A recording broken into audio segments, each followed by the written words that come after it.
हो, नमस्कार मैत्रिणींनो, स्वागत आहे तुमचं माझ्या ब्लॉग चॅनलमध्ये. आणि मी आहे प्रियंका आणि माझ्या ब्लॉग चॅनलचं नाव आहे प्रियंका शिंदे ब्लॉग. तर कसे आहात सगळे? मस्त मजेत ना? मी म्हणतात चाल की इतक्या दिवस माझे व्हिडिओ कसे आले नाहीत, तर त्याचं कारण की मी आलेले आहे गावाला. तर मला गावाला येऊन भरपूर दिवस झालेले आहेत, पण मी ब्लॉग वगैरे काय तयार केलेले नव्हते कारण माझं थोडी तब्येत ठीक नव्हती. त्याच्यामुळे मी गावाला आलेली आणि माझी आजी पण थोडी आजारी होती, तर तिला भेटण्यासाठी पण मी आलेले. म्हणजे दोन्ही कामं होऊन जातील. आणि इथं पण थोडी माझी डॉक्टरची ट्रीटमेंट वगैरे चालू आहे आता सध्या पण, त्याच्यामुळे मी गावाला आलेली आहे. तर हे माझं शेत आहे, म्हणजे घरासमोरचं. दुसरी शेती आमची दूर आहे, ती काय मी नाही दाखवत, पण घरासमोर आहे ती दाखवते. तर ही थोडीशी आम्ही घरी खाण्यापुरती केळी लावलेली आहे. तर ही देशी केळींची झाडं आहेत. आणि इथं समोरच हे जे आहे ते ऊस केलेला थोडा. तर ऊसाचं पण दुसरा ऊस आमचा तिकडे रानामध्ये आहे, पण घरासमोर थोडा केलेला तो मी तुम्हाला दाखवत आहे. तर गावाला आल्यामुळं काही जास्त व्हिडिओ वगैरे ब्लॉग वगैरे मी बनवले नाही आहेत, माझ्याच्यानं बनवणं झालं नाही आहे. तर म्हटलं आज अंबिका देवीची यात्रा आहे आमच्या तोंडोली गावामध्ये, तर थोडासा म्हणलं ब्लॉग आज बनवावा. आणि जे समोर दिसतंय ते पलीकडे माझं घर आहे, म्हणजे गुरांसाठी समोर शेड आहे आणि पाठीमागं घर आहे. तर दोन घर आहेत, एक आमच्या चुलतदिरांचं आहे आणि एक आमचं आहे. असं म्हणजे रानामध्येच आमचं घर आहे. गावापासून 2-2.5 किलोमीटरवरती आमचं घर आहे आणि शेती आहे. तर देवाला नैवेद्य वगैरे दाखवण्यासाठी आम्ही संध्याकाळी जाणार आहे गावामध्ये. म्हणजे यात्रा 2 दिवस यात्रा असते आमच्या तोंडोली गावची अंबिका देवीची. तर पुरणपोळीचा स्वयंपाक वगैरे आमचा बनवून झालेला आहे आणि नैवेद्य वगैरे पण भरून ठेवलेला आहे. फक्त ज्या वेळेला आम्ही गावामध्ये जाईल त्यावेळी देवासाठी तो नैवेद्य आम्ही घेऊन जातो. तर संध्याकाळी आम्ही सगळी म्हणजे तयार होऊन वगैरे माझ्या जाऊबाई सासूबाई सगळे मिळून नंतर आम्ही मग गावामध्ये जाणार आहे. हा व्हिडिओ नंतर आम्ही तयार वगैरे झाल्यानंतर संध्याकाळचा असेल, म्हणजे अंदाजे 5 वगैरे वाजले असतील. तर या माझ्या जाऊबाई आहेत, तर माझ्यापेक्षा मोठ्या आहेत. म्हणजे मी सगळ्यात लहान आहे. आम्ही 4 जणी जाऊबाई आहे, म्हणजे सख्या चुलत मिळून. तर एका नात्याने या ननंद पण लागतात, कारण माझ्या मिस्टरांच्या या मावस बहीण आहेत आणि तीही त्यांची मुलगी आहे. म्हणजे माझी पण मुलगीच भूमी, ती पण तुम्हाला हाय वगैरे करते. म्हणजे तिलाही आवडतं व्हिडिओ वगैरे बनवायला. तिनं पण एक व्हिडिओ, माझा मंदिरातले व्हिडिओ आहेत ना, ते तिनंच घेतलेले आहेत थोडेसे. तर ह्या माझ्या मिस्टरांसारख्याच दिसतात बघा, दिसायला थोड्या थोड्या माझ्या मिस्टरांसारख्याच आहेत, कारण त्यांच्या मावस बहीण आहेत. आणि या माझ्या सासूबाई आहेत, तर त्यांनाही मी घेतलेलं आहे व्हिडिओमध्ये. तर त्यांना जास्त नाही आवडत व्हिडिओमध्ये यायला, तरी पण मी घेतलेलं आहे, हसत आहेत थोड्याशा. तर आम्ही तयार वगैरे होऊन हे गावामध्ये आलेलो आहे. तर हे आहे आमचं तोंडोली गाव आणि इथंच यात्रा आहे. म्हणजे आम्ही मंदिराकडे चालत चाललेलो आहे. आम्ही अगोदर गाडीत बसून येतो, कारण अंतर खूप दूर आहे, 2.5 किलोमीटर त्रास असेल अंदाजे गाव. आणि ह्या ज्या दिसत आहेत त्या माझ्या जाऊबा आहेत, त्या सख्या जाऊबा आहेत. त्या मोठ्या आहेत, मी लहान आहे. तर मी सगळ्यात लहान आहे आणि मग त्यांना पण मी व्हिडिओमध्ये हाय वगैरे करायला बोलते. मी बोललेली पण आहे, पण इथं ना लाऊड स्पीकर वगैरे चालू होता ना, त्याच्यामुळं आवाज खूप येत होता, त्याच्यामुळं मला हा व्हॉइस ओव्हर वगैरे द्यावा लागतो. तर आम्ही 4 जणी आलेलो आहे आणि माझ्या मिस्टरांच्या 2 आत्या त्या पण आलेल्या आहेत. हे आहे आमच्या गावचं अंबिका मंदिर तोंडोली. तर इथंच यात्रा भरलेली आहे आणि खूप मोठं मंदिर आहे, 3 मजली मंदिर आहे. आणि हे यात्रा पण खूप मोठी असते. इथं जवळजवळ म्हणजे आमच्या आसपासच्या गावातील सगळ्या म्हणजे सगळी लोकं येतात आणि खूप प्रसिद्ध मंदिर आहे ही. तर म्हणजे इथं श्रद्धेनं सगळे भक्तीनं सगळी लोकं इथं येतात. भरपूर गर्दी पण खूप असते. तरी पण आम्ही थोडंसं संध्याकाळच्या टायमिंगला आलेलो आहे, मला वाटते 5च्या दरम्यान आलो असेल आम्ही. तर त्यामुळे थोडीशी कमी दिसत असेल, पण गर्दी खूप होते. सकाळपासूनच खूप गर्दी असते, त्याच्यामुळे म्हटलं थोडीशी गर्दी कमी झाल्यानंतरच जावावं. तर अशा पद्धतीनं आमच्या तोंडोली गावामध्ये अंबिका मातेची यात्रा भरली जाते. आणि खूप कार्यक्रम वगैरे पण असतात, म्हणजे दुसऱ्या दिवशी पण असतात. 2च दिवस असते इथं यात्रा. तर दुसऱ्या दिवशी पण कार्यक्रम असतात, कुस्त्यांचे वगैरे, बैलगाड्या शर्यत वगैरे पण असते. आणि आज संध्याकाळी ऑर्केस्ट्रा वगैरे पण आहे. गावाला फक्त मी आणि माझा छोटा मुलगाच आलेला आहे. माझा मोठा मुलगा आणि माझे मिस्टर आलेले नाही आहेत, आम्ही दोघंच आलेलो. म्हणजे आणि खूप मोठी यात्रा असते. आणि कडेगाव तालुक्यामध्ये अंबिका माता मंदिर हे प्रसिद्ध मंदिर आहे आमच्या गावचं, म्हणजे तोंडोली गाव आहे हे. हॅलो, आम्ही आलोय मंदिरात दर्शन घ्यायला. आणि हे मंदिर आहे आमचं तोंडोलीचं. तर इथे बघू शकता आम्ही लाईनमध्ये उभं राहिलेलो आहे सगळी. तर महिलांची लाईन वेगळी आहे आणि जेंट्स लोकांची लाईन पलीकडच्या साईडून होते, म्हणजे दोन्ही साईडून लाईन होत्या. तर लाईनमध्ये आम्ही उभं राहून, आणि पहिलं ना म्हणजे फक्त यात्रे दिवशी आणि मंगळवारी शुक्रवारीच महिलांना मंदिरामध्ये प्रवेश असायचा, पण आता म्हणजे आधीमध्ये पण आता महिलांना प्रवेश दिला जातो मंदिरामध्ये. तर हे आहे अंबिका मातेचा मेन गाभारा, जो गाभारा जो आहे ना देवीचा, तो इथे आहे. तर तिथे आलेलो आहे आम्ही, त्या म्हणजे ह्याच्यापाशी चौकटीपाशी आलेलो आहे. आणि आता इथून थोडंसं आतमध्ये जाऊन अंबिका मातेचं दर्शन घेऊ शकता. तुम्ही सर्वजणही दर्शन घ्या. आणि खूप छान आहे मंदिर हे आमचं. पण एवढं मला जास्त शूट नाही करता आलं, पण जेवढं मी शूट केलेलं आहे तेवढं मी तुम्हाला म्हणजे दाखवते. तर हे आहे अंबिका माता आमच्या तोंडोली गावची. मी देवीसाठी ओटी वगैरे आणलेली, पालखीला बांधण्यासाठी गोंडा वगैरे, म्हणजे जे सर्व साहित्य होतं ना ते मी घेऊन आलेले. पण इथं कसं थोडीशी गडबड करतात ते लोक जास्त, म्हणजे असं यात्रा आहे ना, सगळ्यांनाच दर्शन झालं पाहिजे त्या उद्देशानं ते पटकन असे बाहेर म्हणजे जाण्यासाठी सांगत होते. तरी पण दर्शन झालं यातच म्हणजे समाधान आहे, कारण आपण एवढ्या लांबून येतो देवासाठी, तर दर्शन झालं की मनालाही थोडंसं बरं वाटतं. दर्शन वगैरे झाल्यानंतर पूर्ण मंदिराला एक आम्ही म्हणजे प्रदक्षिणा घालतो, बाहेरच्या साईडनं पण प्रदक्षिणा घालून फिरून आल्यानंतर इकडे बघू शकता हे समोरचं आहे सगळं. तर इकडे एक कमान आहे आणि इकडे 2 हत्तींचं पण पुतळे आहेत, दोन्हीकडे 2 असे हत्ती आहेत इकडे. आणि मधूनच रस्ता आहे आतमध्ये मंदिरामध्ये प्रवेश करण्यासाठी.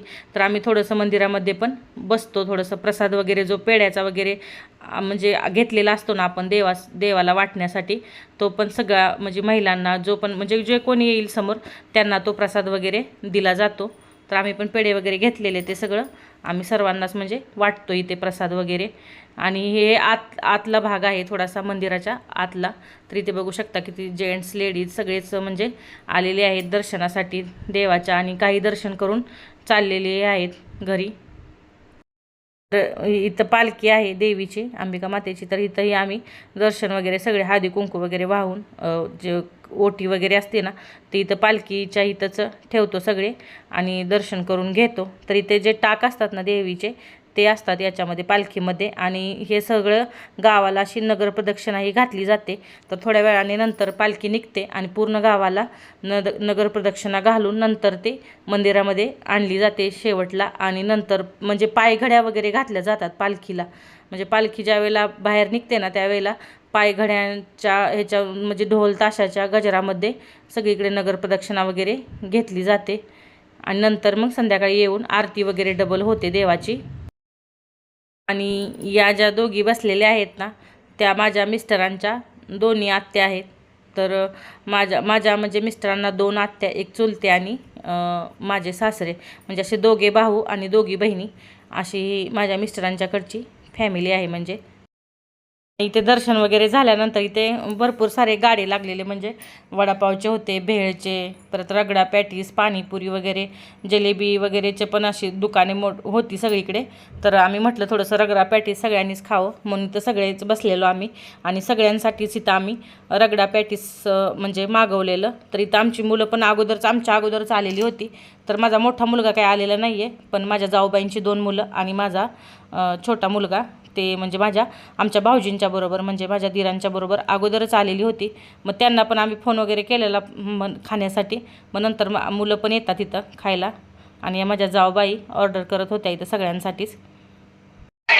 आणि इथं मग रगडा पॅटीस वगैरे खात होती. मी पण एका साईडला उभी होती, पण माझं अजून आलं नव्हतं. तर पहिल्यांदा अगोदर सगळ्यांना दिलेलं होतं मी. आणि खूप एन्जॉय केली आम्ही ही यात्रा, कारण मी प्रत्येक वर्षी नसते यात्रेला. एखाद्या वर्षी म्हणजे जर असलो आम्ही गावामध्ये तरच असतं, जर वर्षी काही येणं होत नाही आहे. एखाद्या वर्षी असतो, एखाद्या वर्षी नसतोही. आणि बाकी मग इथं सगळी खरेदीची वगैरे दुकाने होती छोटी छोटी लागलेली.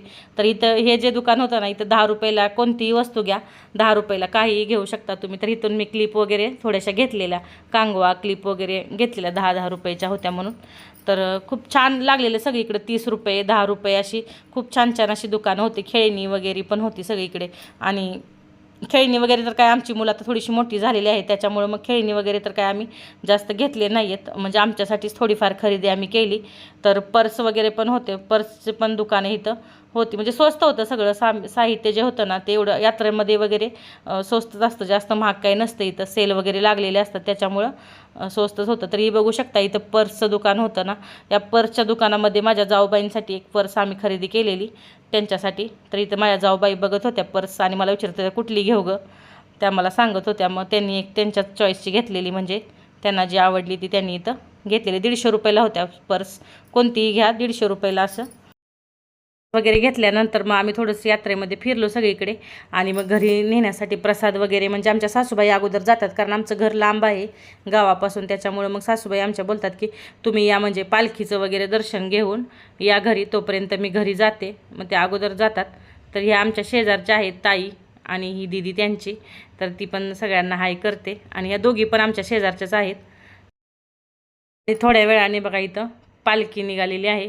तर पालखीच्या दर्शनासाठी सगळ्या गल्ली बोळातने असे, म्हणजे मंदिरात जाऊन पण दर्शन घेतलेलं जरी असलं ना तरी पण ज्यावेळेला पालखी नगर प्रदक्षिणा घालण्यासाठी म्हणजे तयार झालेली असते ना, त्यावेळेला पण भरपूर गर्दी असते पालखीचं दर्शन घेण्यासाठी.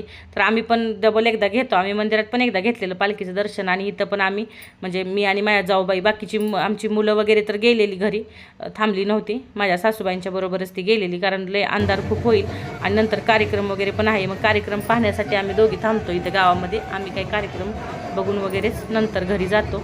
तरी बघू शकता ही पालखी निघालेली आहे आणि दर्शनासाठी खूप गर्दी असते. म्हणजे इथं तिचं वगैरे दर्शन घेतल्यानंतर ना, पालखी अशी म्हणजे नगर प्रदक्षिणा वगैरे झाल्यानंतर ना इथे ऑर्केस्ट्रा सुरू होतो. तर वैभव म्युझिकल नाईट कोल्हापूर हा ऑर्केस्ट्रा गावामध्ये ठेवलेला होता. तर पहिल्यांदा म्हणजे गणपतीच्या गाण्यापासून सुरुवात झालेली आहे. तर हे गणपतीचं गाणं आहे. तर पूर्ण गाणी काही मी घेऊ शकत नाही आहे व्हिडिओमध्ये, कारण म्हणजे व्हिडिओ पण मोठा होतो आणि जास्त गाणी पण मी ऐकवू शकत नाही, कारण त्याच्यामुळे मला कॉपीराईट भेटतं. तर हा जो यात्रेचा व्हिडिओ आहे ना, तर हा अगोदरचा आहे. म्हणजे यात्रा होऊन तसे खूप दिवस झालेले आहेत, पण मला पोस्ट करता आले नाही आहेत गावाकडचे व्हिडिओ, त्याच्यामुळं मी थोडीशी लेट पोस्ट करत आहे. कारण रेंजचा पण प्रॉब्लेम होता तिथं आणि तेवढा टाईम पण नाही भेटला मला एडिटिंग वगैरेला, त्याच्यामुळं मी थोडीशी लेट पोस्ट करत आहे. म्हणजे जास्त काही मी गावाला व्हिडिओ बनवलेले नाही आहेत, पण जेवढे बनवले 2-4 व्हिडिओ मी बनवलेले आहेत सगळे, तर ते मी तुमच्याशी शेअर करणार आहे. तर इथे बघा गणपतीचं गाणं होतं आणि थोडंफार मी गाणी ऐकवते तुम्हाला.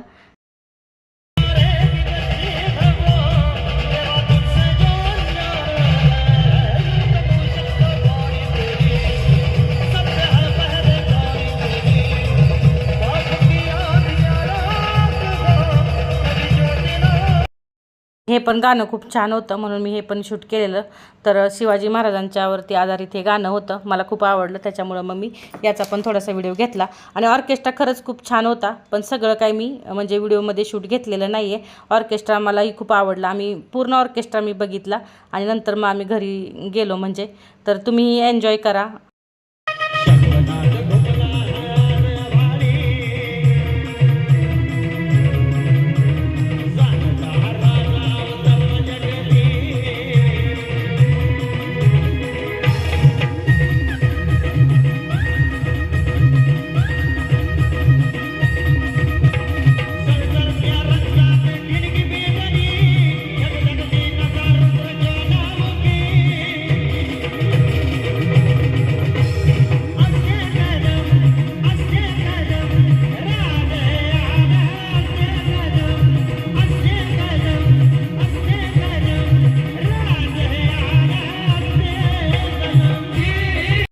या व्हिडिओचा मी इथंच एंड करते. आणि आजचा जर व्हिडिओ तुम्हाला माझा आवडला असेल तर माझ्या चॅनलला लाईक, शेअर, सबस्क्राईब करायला विसरू नका. ज्या ताई दादा मला नवीन पाहत असतील, जर माझ्या व्हिडिओवरती चॅनलवरती नवीन येत असतील तर त्यांनी नक्की चॅनलला सबस्क्राईब करा. आणि आजच्या व्हिडिओचा मी इथंच एंड करते. सर्वांना धन्यवाद.